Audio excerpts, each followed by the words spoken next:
ایک ہی طرح کا وہ ان کے ساتھ سلوک ہوتا ہے۔ اللہ تعالیٰ کسی کے ساتھ تعصب یا انا پرستی سے سلوک نہیں کرتا۔ اور آج یہ سمجھ آئی کہ یہ جو طاقت کا اور کمزور کا بیلنس ہے یہ بھی کیوں اچھا ہے۔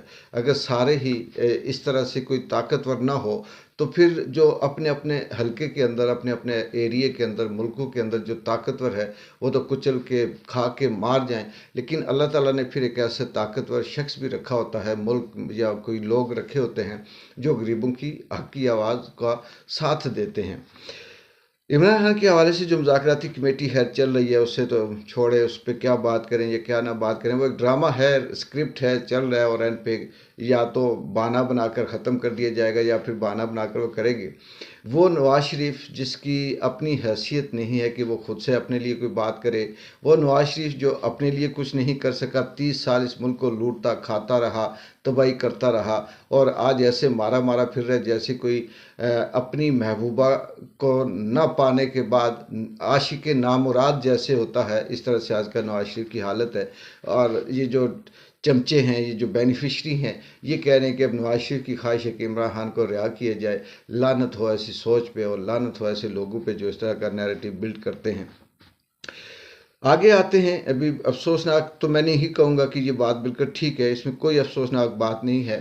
عمران ریاض جو پاکستان کا مشہور صحافی بھی ہے، ولاگر بھی ہے، شہری بھی ہے، اور اس نے اس ملک کے لیے، اس مٹی کے لیے، اس دھرتی کے لیے وہ سزائیں کاٹی ہیں کہ جو سزا پاکستان تحریک انصاف کے اندر اس وقت تک لوگ کاٹ رہے ہیں۔ لیکن ان کی سزا اس لیے زیادہ سخت تھی کہ وہ نوجوان تھے، پڑھے لکھے تھے، مشہور تھے، اس کا ویلاگ آج بھی 6 سے 7 لاکھ لوگوں تک پہنچتا ہے۔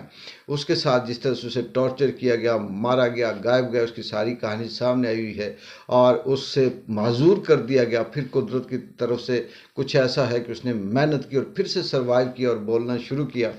آج یہ چل رہا ہے کہ الحمدللہ اللہ اسے کامیاب کرے، حفاظت سے وہ یہ ملک چھوڑ چکے ہیں۔ ابھی کنفرم یہ نہیں کہ کس ملک میں ہے۔ اگر وہ دبئی ٹائپ کے کسی ملک میں گئے تو پھر تو کوئی مقصد فائدہ نہیں ہے، لیکن USA کے اگر کسی ملک میں وہ اگر شفٹ ہوئے ہیں یا چھوڑ گئے ہیں تو پھر انشاءاللہ کامیاب بھی ہوں گے۔ لیکن یہاں سب سے بڑا سوال، بہت سے ولاگر، بہت سے صحافی، بہت سے لوگ کہتے ہیں کہ بڑا ٹیلنٹ تھا، ملک چھوڑ گیا، بڑا افسوس ہوا۔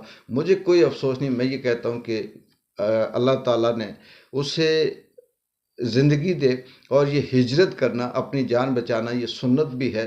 اور مٹی، دھرتی، کیا محبت، کیا نہ محبت، جہاں پہ بولنے پہ پابندی ہے، جہاں پر لکھنے پہ پابندی ہے، جہاں پر حق لینے پہ پابندی ہے، اس سے کیا کریں گے؟ ہم چاٹیں گے؟ کس طرح سے اس ملک میں ہم پھر زندگی گزاریں گے؟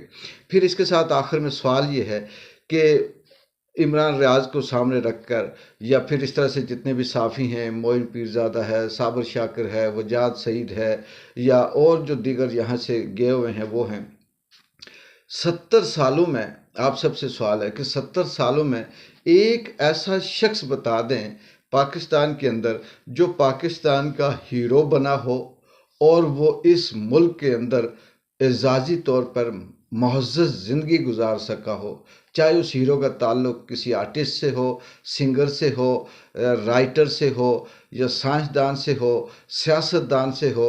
پاکستان کے اندر 70 سالوں سے جس نے پاکستان کے جھنڈے کو بلند کیا، جس نے پاکستان کی عزت کو بلند کیا، یا تو اسے مارا گیا، یا اسے مجبور کیا گیا کہ وہ ملک چھوڑے، یا پھر اسے اس کے پیچھے وہ جو نیزہ پھینکنے والا تھا، اس کا نام میرے ذہن سے ابھی نکل گیا، پورے کا پورا ملک یہ لے کر اس کے پیچھے پڑ گیا کہ تو ہماری بات کر، تو ہماری بات کر، اور اسے بھی جینے کے لیے مشکل کر دیا۔ تو جس ملک میں صلاحیت والوں کے لیے، ٹیلنٹ کے لیے، ملک کا نام روشن کرنے والوں کے لیے جگہ نہیں ہے، تو اس ملک کو پھر چھوڑنا ہی بہتر ہے، یہی کہا جا سکتا ہے۔